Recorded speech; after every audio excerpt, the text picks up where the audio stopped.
नमस्कार, बिहार तक में आपका स्वागत है और मैं हूं सुजीत। बीपीएससी प्रारंभिक परीक्षा का रिजल्ट आ चुका है, लेकिन आंदोलन अभी थमा नहीं है। लगातार गर्दनीबाग में, पटना के गर्दनीबाग में जो अभ्यर्थी हैं वो री एग्जामिनेशन कराने के लिए अभी भी धरने पर बैठे हुए हैं। अब देखिए, ऐसा माना जाता है कि भाई एक बार रिजल्ट आ गया, अब सब कुछ शांत हो जाएगा। सबसे पहले तो यही लग रहा था कि परीक्षा हो जाएगी तो उसके बाद आंदोलन खत्म हो जाएगा। अब हुआ कि रिजल्ट आ जाएगा तो आंदोलन खत्म हो जाएगा, लेकिन ये आंदोलन खत्म होने वाला नहीं है। इसकी चिंगारी सुलग चुकी है और कभी भी ये भड़क सकती है। आप समझिए कि 30 तारीख को एक बड़ा आंदोलन, जो अभ्यर्थी हैं बीपीएससी के, जो कि नाराज हैं बीपीएससी के रवैये से, सरकार के स्वभाव से, वो एक बड़ा आंदोलन करने जा रहे हैं और आंदोलन का स्वरूप काफ़ी बड़ा होने वाला है। वो इसलिए मैं कह रहा हूँ कि लगातार जो बीपीएससी के अभ्यर्थी हैं वो विभिन्न शैक्षणिक संस्थानों में जाकर वहाँ से समर्थन मांग रहे हैं। यानी कि एक बड़ा आंदोलन, छात्र आंदोलन, आपको याद ही होगा कि 1974 का जो आंदोलन था वो छात्र आंदोलन से ही इसकी शुरुआत हुई थी।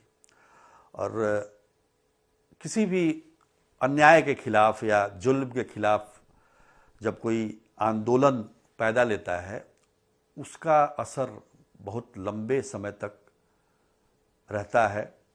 और निश्चित तौर पर ये बीपीएससी का जो मामला है ये आसानी से शांत होने वाला नहीं है।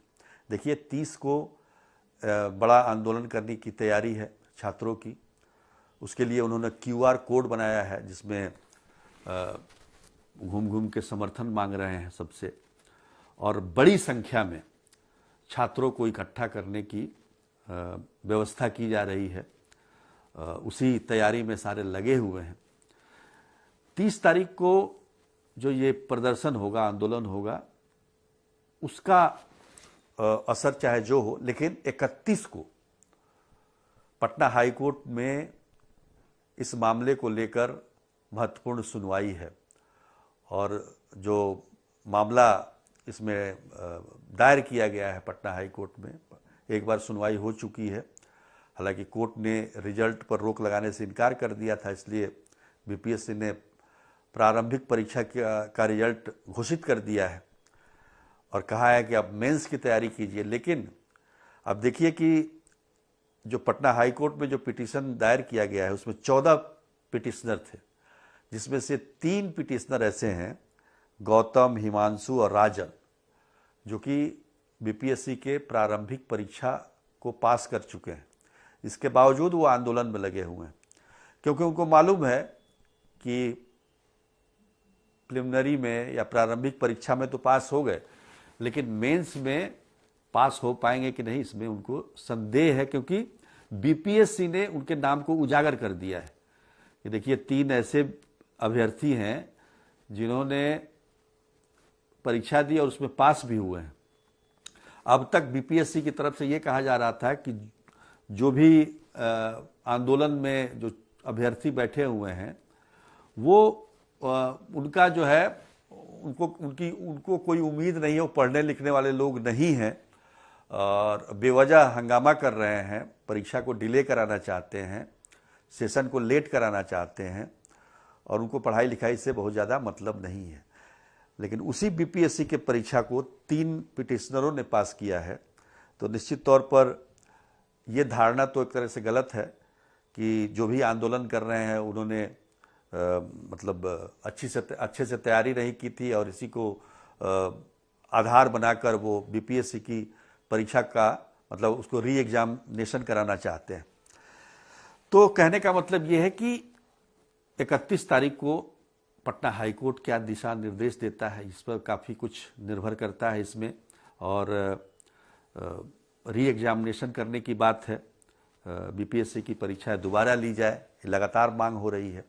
एक और ख़ास बात इसमें ये भी है कि बहुत सारे लोगों ने बीपीएससी के रवैये पर आरोप भी लगाया अब जो महात्मा गांधी परीक्षा परिसर में जितने छात्र बैठे हुए थे, अभ्यर्थी बैठे हुए थे, 13 दिसंबर की परीक्षा में जो परीक्षा रद्द कर दी गई और दोबारा 4 जनवरी को परीक्षा ली गई, उसमें से कितने अभ्यर्थी पास हुए हैं इसका आंकड़ा बीपीएससी नहीं दे रहा है। और हालांकि जो बीपीएससी के अभ्यर्थी हैं उन्होंने अपने हिसाब से जो कैलकुलेशन किया है उसमें काफ़ी संख्या में अभ्यर्थियों ने सफलता पाई है, तो उसको लेकर भी सवाल खड़े किए जा रहे हैं। खैर, इसमें बीपीएससी को बताना चाहिए कि री एग्जामिनेशन में कितने अभ्यर्थी पास हुए और 13 तारीख का जो जनरल परीक्षा हुई थी उसमें कितने पास हुए, कितने प्रतिशत पास हुए, ये जानना इसलिए भी जरूरी है क्योंकि दोनों के प्रश्न पत्र अलग अलग थे। अब ये नॉर्मलाइजेशन की जो बात होती है वो यहाँ पर भी लागू होती है, क्या उसका पालन किया गया, नहीं किया गया, इन सारी चीज़ों पर भी ध्यान देने की ज़रूरत है। और सबसे महत्वपूर्ण बात ये है कि सुप्रीम कोर्ट में एक जनहित याचिका दायर की है ब्रजेश सिंह जो अधिवक्ता हैं, जिसके बारे में हम लोगों ने बताया भी था इस कार्यक्रम में, उस पर भी अभी हालांकि डेट नहीं आया है कब सुनवाई होगी, लेकिन सारी औपचारिकताएं लगभग पूरी हो चुकी है उस जनहित याचिका। उस जनहित याचिका में जो बीपीएससी के अध्यक्ष हैं उनकी नियुक्ति को लेकर सवाल उठाया गया है। तो वहाँ पर क्या होता है, तो काफ़ी महत्वपूर्ण है, दिलचस्प है। देखिए, इस बार जो आंदोलन कर रहे हैं अभ्यर्थी उसमें राजनीतिक दलों को उससे दूर रखा है। आपने देखा ही होगा पिछले दिनों कई राजनीतिक दलों ने अभ्यर्थियों के समर्थन में आकर काफ़ी कुछ किया, लेकिन उसका नतीजा कुछ सामने नहीं आया। और इसका मुझे लगता है कि इसका जो नतीजा है वो कोर्ट के फैसले से ही आएगा। कोर्ट में जो दलीलें दी जाएगी, जो सबूत पेश किए जाएंगे कि परीक्षा में धांधली हुई है, नहीं हुई है, री एग्जामिनेशन होना चाहिए, नहीं होना चाहिए, लेकिन उससे भी महत्वपूर्ण है कि सुप्रीम कोर्ट में जो सुनवाई होगी, अगर उनके बीपीएससी के अध्यक्ष की नियुक्ति को लेकर जो सवाल उठाया गया है वो भी काफ़ी मायने रखता है। निश्चित तौर पर अभ्यर्थी इस आंदोलन को किसी न किसी प्रकार से जीवित रखना चाहते हैं और लगातार आंदोलन की प्रक्रिया पटना के गर्दनी बाग में जारी है।